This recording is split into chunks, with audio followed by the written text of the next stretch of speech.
Listen, please don't skip this. I'm 81 years old, and I need to tell you something I understood too late.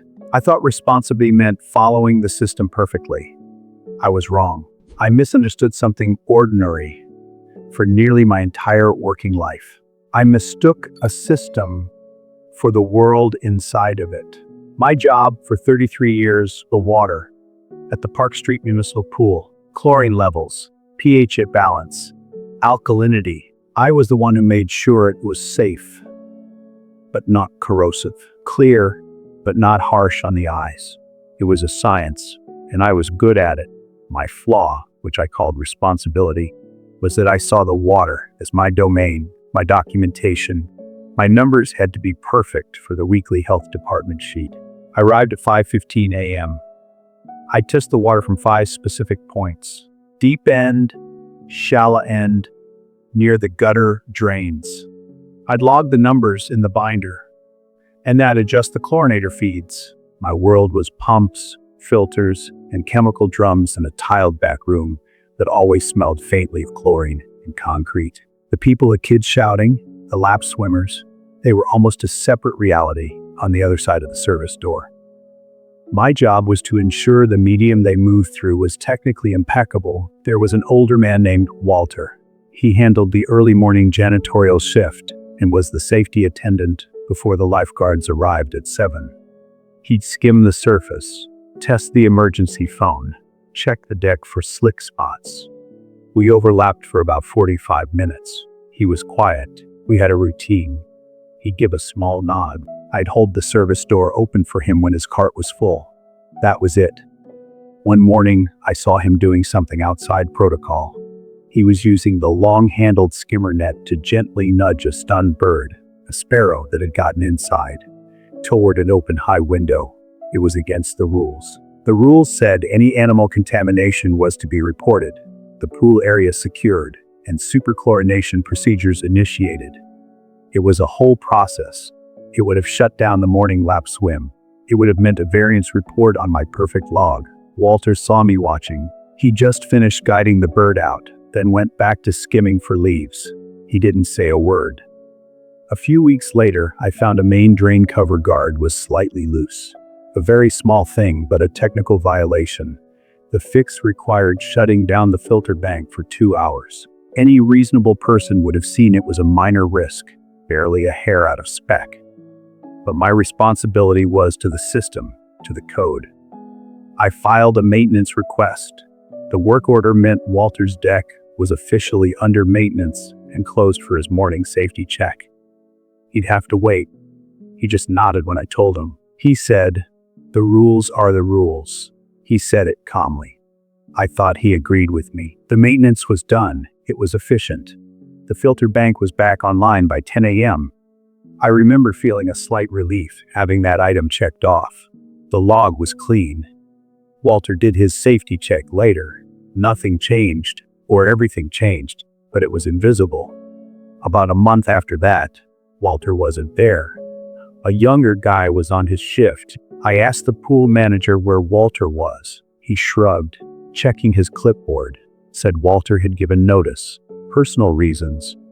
They'd mailed his final check. It was handled. He was replaced the next week.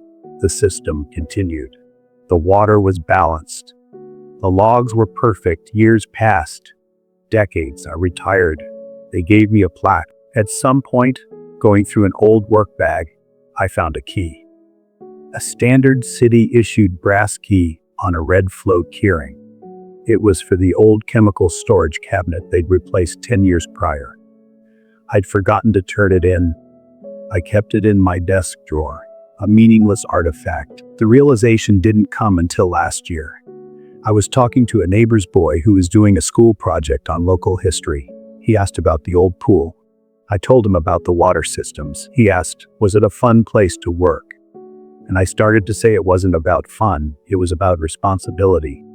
But then I thought of Walter. For the first time, I wondered what his personal reasons were. I thought of that bird. I thought of the shutdown deck on the morning of that maintenance. I saw with a terrible clarity that I had aimed my attention at the ppm of chlorine and the tightness of a drain cover.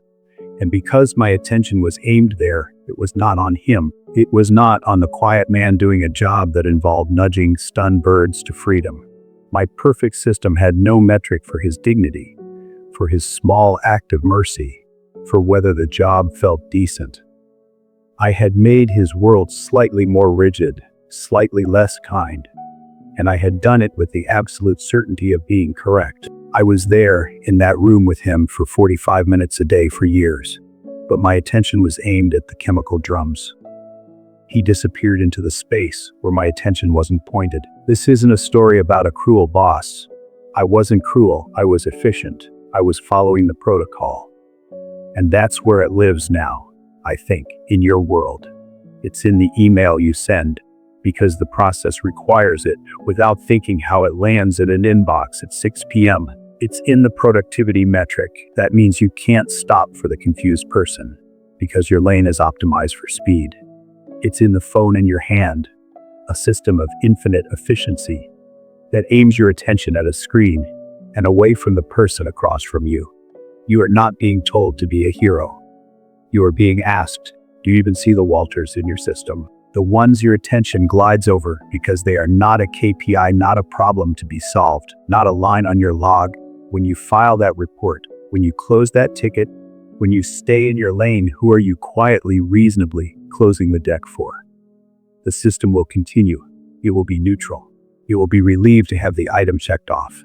What happens to the human texture in the gaps of your perfect process? If this made you pause for a second, if you thought of a Walter, that's all. Maybe just sit with that. If you feel like sharing that quiet recognition, that's where the comments are. No inspiration needed, just a quiet mutual noticing. Subscribing is just if you want to hear another story like this. I have another one, smaller, about a bus driver and a regular who stopped riding, and how I only noticed because the timing of a traffic light changed. It's not dramatic, it's just about how we measure things and what gets lost between the measurements. Thank you for listening. Truly.